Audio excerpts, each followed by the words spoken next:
Sir, आज EVM के मामले में विरोध में दूसरा सबसे बड़ा प्रोटेस्ट था आज दिल्ली में, तो उसके बारे में क्या कहना चाहेंगे? पहले तो आप देशवासियों को पता ही है कि ईवीएम के विरोध में 31 जनवरी को जंतर मंतर पर हमने विशाल प्रदर्शन किया था।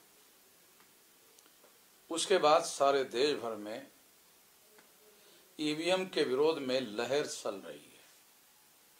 सारे देश भर में कार्यक्रम हो रहे हैं, स्टेट लेवल पर हो रहे हैं और कमिश्नरी लेवल पर, जिले लेवल पर, सारे देश भर में बड़े बड़े कार्यक्रम हो रहे हैं। तो आज उदित राज जी के साथ में हम लोगों ने मिलकर ईवीएम के विरोध में प्रोटेस्ट आयोजित किया था और आज दिन भर जंतर मंतर पर और दिन सारे दिल्ली में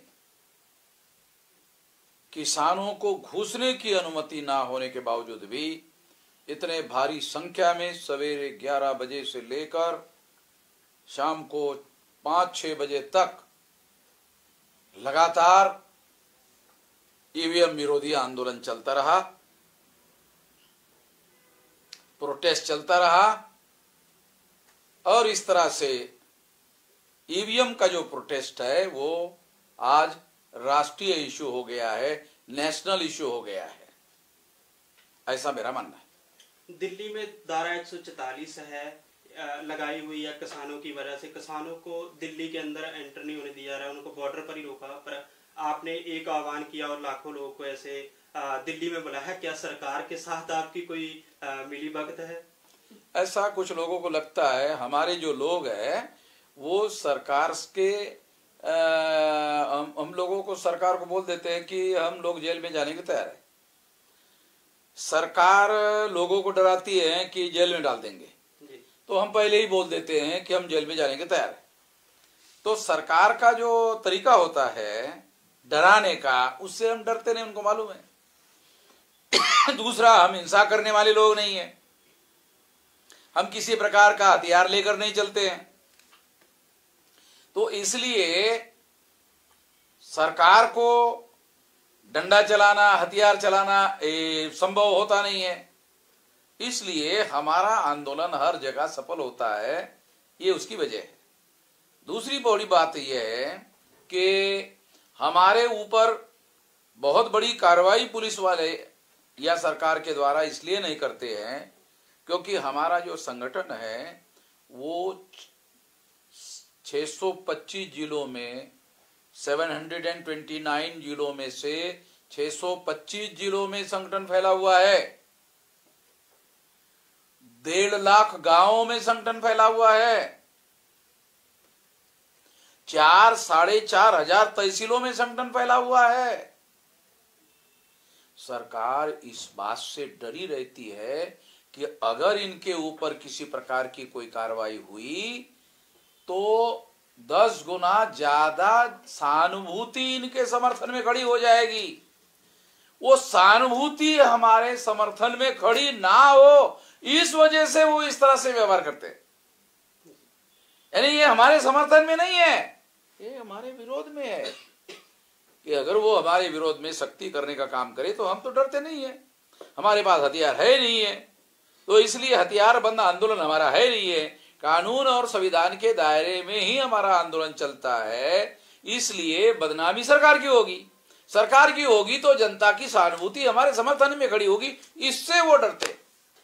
जिस तरह से लोगों को सुबह से ही प्रदर्शन नहीं करने दिया, डिटेन कर लिया गया जब वो जंतर मंतर पर पहुंचे, क्या आपको लग रहा है कि सरकार डरी हुई है? जो लोगों को इतने बड़े पैमाने पर लोगों को अलग अलग थानों में उन्होंने ऐसे रखा।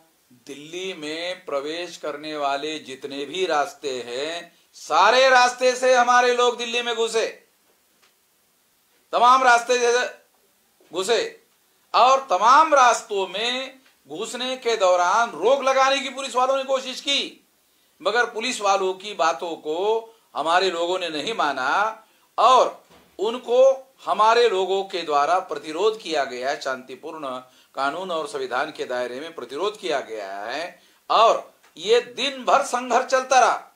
दिल्ली के बॉर्डर पर रहा, जंतर मंतर पर रहा और हर जगह होता रहा।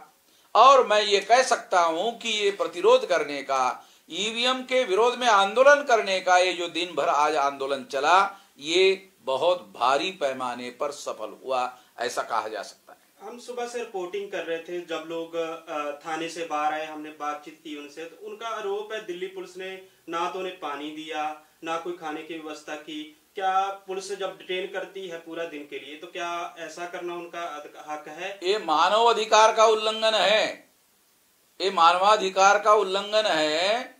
और इसके बारे में हम दिल्ली पुलिस के विरोध में हाईकोर्ट में केस दायर करने वाले हैं। जो उदित राज है और उनके साथ तमाम नेता थे, उनको डिटेन कर लिया गया, पर आपको डिटेन नहीं किया गया, इसके पीछे क्या कारण?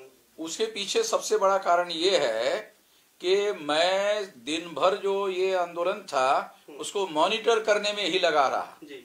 और हम लोग जब उधर अरेस्ट करने के लिए जाने के लिए रहे तो तमाम जगहों पर अवरोध खड़ा कर दिया गया और हम लोगों को वहां तक पहुंचने के लिए भी बहुत सारा रोक लगाई गई। तो वहां हम लोग जहां हम लोग जाना चाहते थे वहां जाने तक के लिए सारा रोक लगाया गया बहुत बड़े पैमाने पर। तो इस वजह से उनको हमको डिटेन करना मुश्किल हो गया। आपने 31 जनवरी को प्रोटेस्ट किया था और इलेक्शन कमीशन को 10 दिन का समय दिया था कि कोई निर्णय ले ईवीएम के लिए, तो उसके बाद नहीं तो हम ईवीएम तोड़ने के लिए कमेटियां बनाई बूथ लेवल पर। तो जो आपके साथ संगठन है, तो अब क्या वो इस चीज से सहमत? हम लोग सारे देश भर में जो 12 लाख से लेकर 15 लाख के लगभग लोकसभा चुनाव में बूथ होंगे जी। तो चूंकि चुनाव आयोग ने हमारी बात को स्वीकार नहीं किया मतपत्र को, इसलिए हम लोग 12 लाख से लेकर 15 लाख बूथ कमेटियां बनाने वाले हैं और ये काम युद्ध स्तर पर सारे देश भर में शुरू हो गया है। और जहां भी कार्यकर्ताओं के द्वारा इस काम में कोताही बरती गई है तो उनको सख्ती से मेरा संदेश है कि वो हर जगह बूथ लेवल पर कमेटियां बनाने का काम जारी करे और एक भौगोलिक नेटवर्किंग के साथ साथ बूथ लेवल पर सोशल नेटवर्किंग का कार्य भी करने का काम करे और कमेटियां ज्यादा से ज्यादा गठित करे। मान लो 15 लाख कमेटियां गठित होती है और एक बूथ से अगर 10 लोग तैयार होते हैं तो 1.5 करोड़ लोग जो है ये सारे देश भर में मैदान में उतर सकते हैं। आप लंबे समय से ईवीएम के खिलाफ प्रदर्शन कर रहे हैं, पर अभी एक मामला सामने आया है मेयर चुनाव के लेकर। तो अभी ये चर्चा भी चल रही है कि अगर बैलेट पेपर से भी चुनाव होता है तो उसमें भी धांधली की जा सकती है। तो इसके चंडीगढ़ के उदाहरण से ये बात प्रमाणित हो गया कि बैलेट पेपर में भी ये लोग घोटाला करने का काम कर रहे हैं और चंडीगढ़ ने सारे दुनिया के सामने भाजपा के लोगों को नंगा किया है, मगर बैलेट होने की वजह से पकड़े गए। ईवीएम में पकड़ना संभव नहीं है, बैलेट में चोरी को पकड़ना संभव है, इसलिए बैलेट पर ही चुनाव होना चाहिए। अभी पाकिस्तान में इलेक्शन हुआ तो बहुत बड़ी धांधली हुई, तो वहाँ के जो मुख्य चुनाव आयुक्त थे वो लाइव आए तो उन्होंने कहा कि हमने बहुत बड़ी धांधली की ईवीएम हैकिंग के जरिए। तो उस पर आपने सुनी होगी ने क्या? हाँ, वो उन्होंने पाकिस्तान में कम से कम ऐसे अधिकारी अभी भी जिंदा है कि जिनका विवेक जो है जागृत है, तो उन्होंने इस बात को कबूल किया कि हमें अगर फांसी पर लटकाना चाहो तो लटकाओ, मगर हमारे से ऐसा काम करवाया गया, हमने ऐसा किया। भारत में भी ऐसा करते हैं, मगर भारत के लोग जो है वो इस बात को कबूल नहीं करते हैं क्योंकि भारत में ये ज्यादातर काम ब्राह्मणों के द्वारा होता है क्योंकि वो अल्पसंख्यक है, 3.5% है।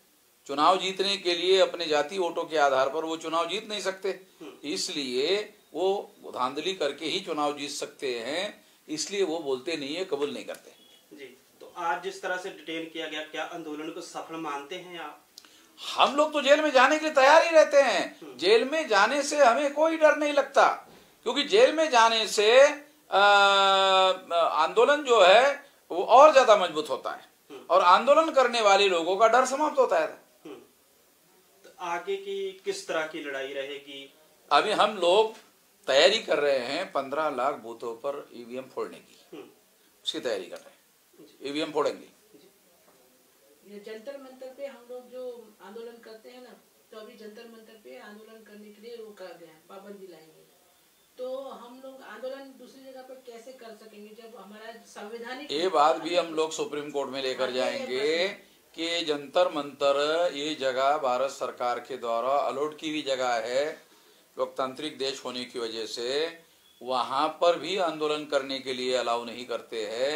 तो ये केस मैं सुप्रीम कोर्ट में लेकर जा रहा हूं ताकि उसकी गाइडलाइन जो है सुप्रीम कोर्ट के द्वारा फिक्स की जा सके कि जंतर मंतर पर आंदोलन करने के लिए किस तरह से अनुमति दी जाए। मेरा लास्ट क्वेश्चन है सर कि कुछ दिन पहले दिल्ली पूरी में 144 लगी हुई है, तो इसके बावजूद भी जो बीजेपी पार्टी है उनका राष्ट्रीय अधिवेशन दिल्ली में हुआ, तो इसको कैसे देखते हैं कि उनको प्रोग्राम करने दिया जा रहा है? यही पुलिस का जो रवैया है कि कुछ लोगों के साथ में वो गैर कानूनी काम करने देते हैं और कुछ लोगों को संवैधानिक तरीके से भी काम नहीं करने देते हैं। तो ये जो चल रहा है इसके बारे में हम डाटा कलेक्ट कर रहे हैं और सुप्रीम कोर्ट में लेके जाएंगे।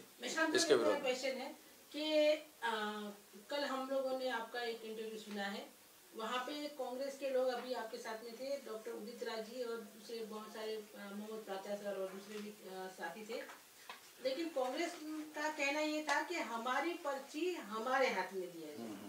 लेकिन आपका आंदोलन तो दूसरा तरीका का है, आप तो बैलेट पेपर की मांग करते हैं। नहीं, मुझे हैरानी हुई, कांग्रेस के जो महासचिव है ऐसा वो कह रहे थे। मैंने उनके द्वारा जो डॉक्यूमेंट मुझे दिए गए, कांग्रेस ने बैलेट पेपर की मांग करने वाला रेजोल्यूशन पास किया, तो बैलेट पेपर की मांग करने वाली बात उनको करना चाहिए था, मगर उन्होंने नहीं किया। ये मुझे हैरानी हुई। उनका रेजोल्यूशन पास है और रेजोल्यूशन की कॉपी उन्होंने मुझे दी, और ये रेजोल्यूशन की कॉपी दिग्विजय सिंह जी ने मुझे भेजी और कांग्रेस वर्किंग कमेटी में रेजोल्यूशन पास हुआ। हाँ, लेकिन आज तो कोई दिखा ही नहीं आपका, और हाँ कांग्रेस यूथ के पास से आपकी जो रैली निकलने वाली थी और बाद में आप प्रोटेस्ट जंतर मंतर पे करने वाले थे, तो नहीं, हमारा पहले हमारा आंदोलन नहीं था। उदित राज जी के द्वारा आंदोलन शुरू किया था, इसका ये ऐलान किया था, हमने उस आंदोलन को समर्थन दिया था। तो ये उदित राज जी के आंदोलन को समर्थन करने के लिए ही हम सारे लोग जो है ये मिलजुल कर सारे इसमें काम कर रहे थे। जिस तरह से कांग्रेस के लोग थे प्रोटेस्ट में और आप भी उनके साथ थे, तो क्या आप पर मीज के लोग इल्जाम लगा सकते हैं कि आप कांग्रेस की तरफ से मीज के? नहीं, कांग्रेस के लोग हमारे ईवीएम विरोधी आंदोलन में सहभागी हुए हैं, इसके लिए हमारा धन्यवाद है। Thank you sir.